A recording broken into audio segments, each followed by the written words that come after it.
Olá, meus amigos. Na aula de hoje vamos tratar dos principais regimes jurídicos funcionais, os regimes jurídicos aplicados aos agentes públicos em geral. Vamos ao primeiro slide. Bom, em primeiro lugar, vamos apresentar o regime estatutário.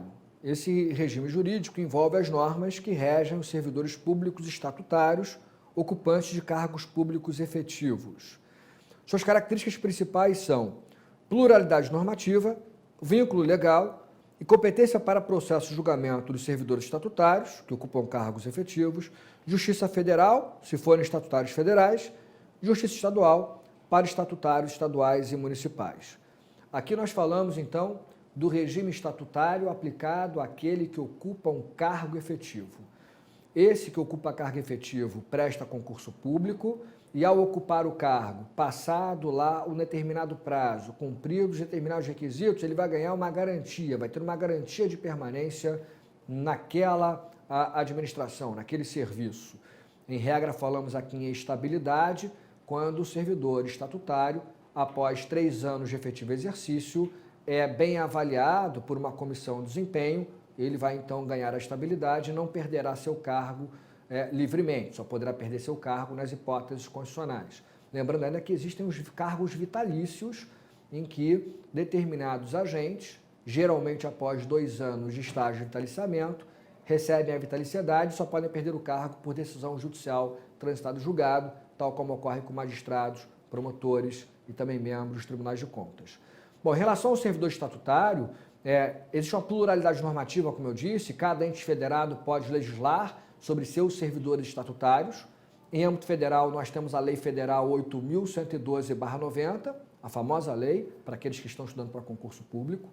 O vínculo do servidor estatutário com a administração é um vínculo legal, não é contratual. Então, se você amanhã for aprovado no concurso, nomeado e empossado para um cargo efetivo, você vai ser um servidor estatutário, você não vai celebrar contrato de trabalho, você vai assinar termo de posse.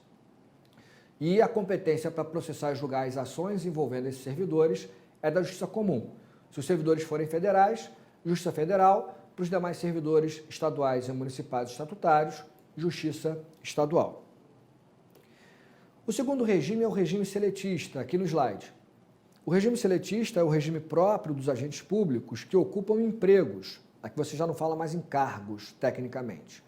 São agentes públicos que ocupam empregos nas entidades com personalidade jurídica de direito privado, da administração pública indireta. Ou seja, trata-se aqui da aplicação do regime da CLT, que é típico das empresas privadas, às entidades administrativas revestidas de caráter privado. E aqui já há uma diferença importante. Lá o regime estatutário, ele é aplicado aos servidores que integram os quadros de pessoas públicas. Você encontra servidor estatutário dentro da União Federal, estados, DF, municípios, suas autarquias, que são pessoas públicas, e fundações autárquicas. Agora, o regime seletista, ele é encontrado apenas nas pessoas de direito privado do Estado. Então, você vai ter servidor público seletista onde? Na empresa pública, na sociedade de economia mista ou na fundação estatal de direito privado. Pessoas jurídicas de direito privado, seus servidores são seletistas. Voltando ao slide, características principais. Unicidade normativa. Ao contrário do regime estatutário, aqui, para o regime seletista, só a União Federal pode legislar sobre o tema. A rigor, a Constituição Federal diz que só a União Federal pode legislar sobre o direito do trabalho. Então, estados, DF e municípios vão ter suas estatais, pessoas privadas e vão ter seus servidores seletistas. Mas esses servidores vão submeter as normas que vão ser baixadas pela União, porque só a União pode legislar sobre direito do trabalho. O vínculo do servidor é contratual. Lá no regime estatutário, como eu disse, o vínculo é legal. Você vai assinar termo de posse. Aqui no regime seletista, como qualquer empregado seletista de empresa privada, você amanhã, servidor seletista, vai celebrar contrato. Vai ter carteira de trabalho assinada e vai contribuir para o INSS. O estatutário contribui para a Previdência Pública. E ainda a competência para processo de julgamento, as ações envolvendo servidores seletistas são processadas na Justiça do Trabalho. E nós vimos anteriormente que para o servidor estatutário as ações são julgadas na Justiça Comum.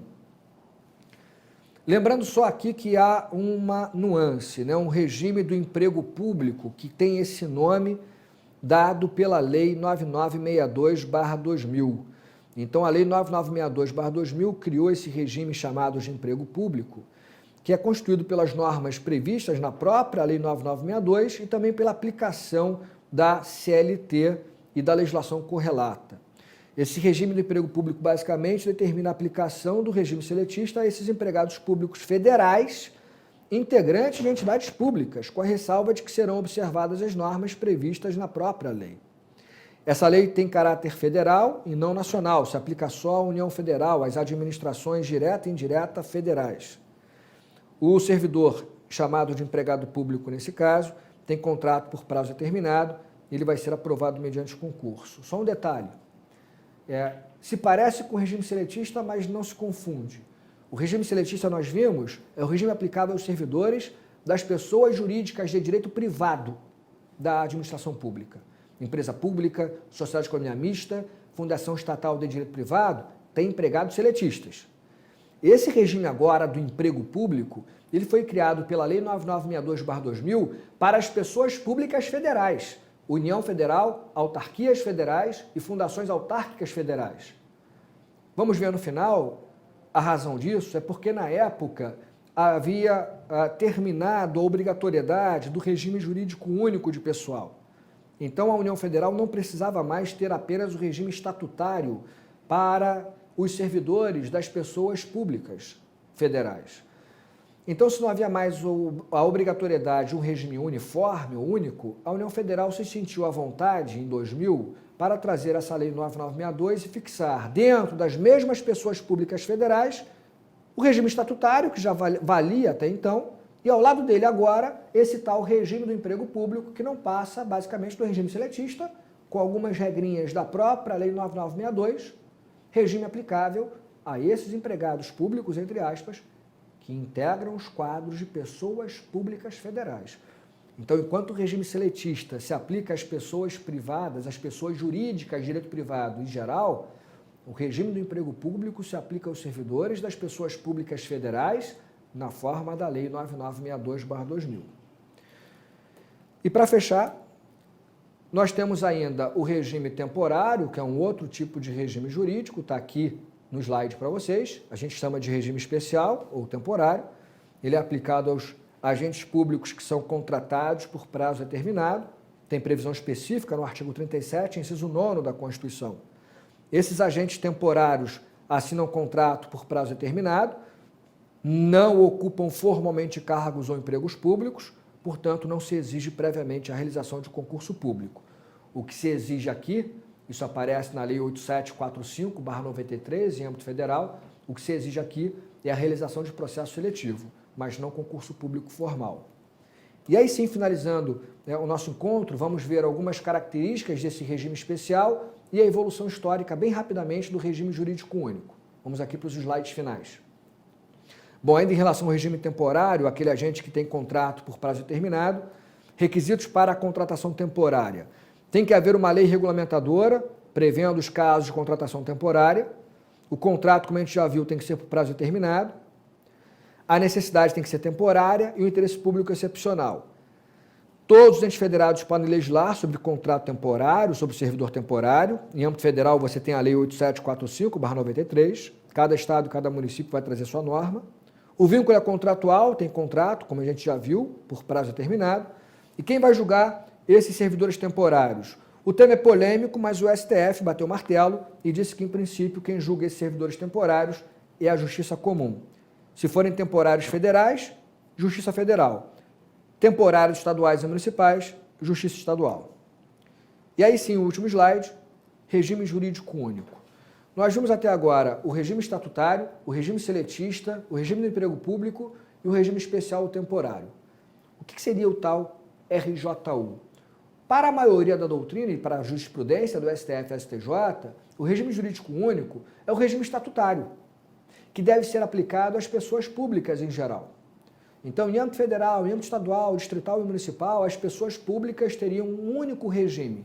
E esse único regime, uniforme, seria o regime estatutário. Portanto, um regime diferente daquele regime aplicável às empresas privadas em geral. Vamos aqui ao slide. Isso não é tão tranquilo, sempre foi um tema polêmico.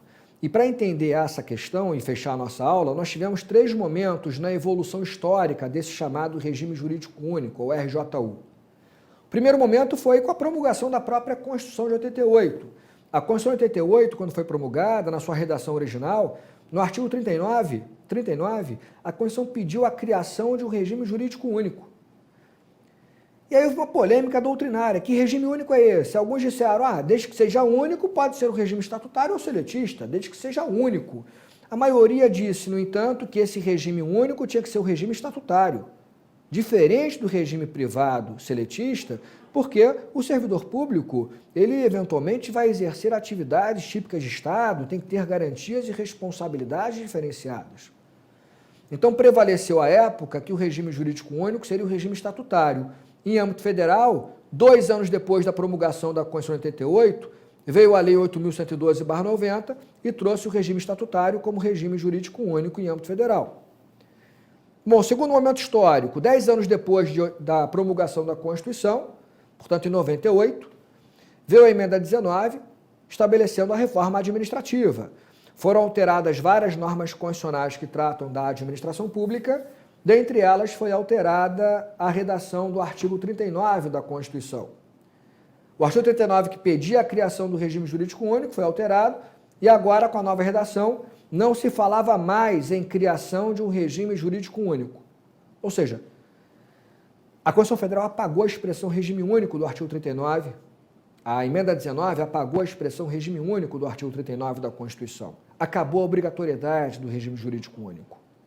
A gente viu há pouco que nesse momento, então, 2 anos depois, em 2000, veio a Lei 9962/2000, como não havia obrigatoriedade no regime uniforme, a União Federal trouxe a Lei 9962 e disse, olha, a partir de agora, pessoas públicas federais têm servidores estatutários, que era até então o único regime possível, o regime único, mas como não existe mais esse regime, não é mais obrigatório, vou estabelecer a possibilidade também, ao lado dos estatutários, de empregados públicos regidos pela Lei 9962/2000 e CLT. E veio o terceiro momento, que é o momento atual. Esse momento veio com uma decisão do STF, uma liminar proferida na ADIM 2135, informativo 474 do STF. O STF ressuscitou o regime jurídico único, porque o STF declarou inconstitucional por liminar a alteração que a emenda 19/98 fez no artigo 39 da Constituição. A emenda 19 tinha apagado a exigência de regime único. O STF disse que isso seria inconstitucional, não acabar com a obrigatoriedade do regime único. A inconstitucionalidade foi uma questão formal. A proposta de emenda constitucional que deu origem à emenda 19, ela não seguiu o rito procedimental necessário para a votação de emendas. Uma casa legislativa tinha alterado a proposta de emenda e a outra casa não foi ouvida. Isso violou o rito constitucional para a votação de emenda. Então, o STF, por conta de um vício formal, declarou nessa parte inconstitucional a emenda 19. Então, inconstitucionalidade da emenda 19 no momento em que ela altera o artigo 39. Cai a redação que a emenda 19 tinha dado, efeito repristinatório que decorre do controle concentrado de constitucionalidade, volta a valer a redação anterior, que era a redação originária. E como vimos, lá no início, a Constituição de 88 pedia regime jurídico único. Repristinou essa redação com a decisão do STF e, portanto, voltou a valer o regime jurídico único. Para a maioria, então, o que seria esse regime jurídico único? Seria o regime estatutário aplicável aos servidores das pessoas públicas em geral. Tá bom? Espero que tenham gostado dessas dicas. Boa leitura, bons estudos e até o próximo encontro.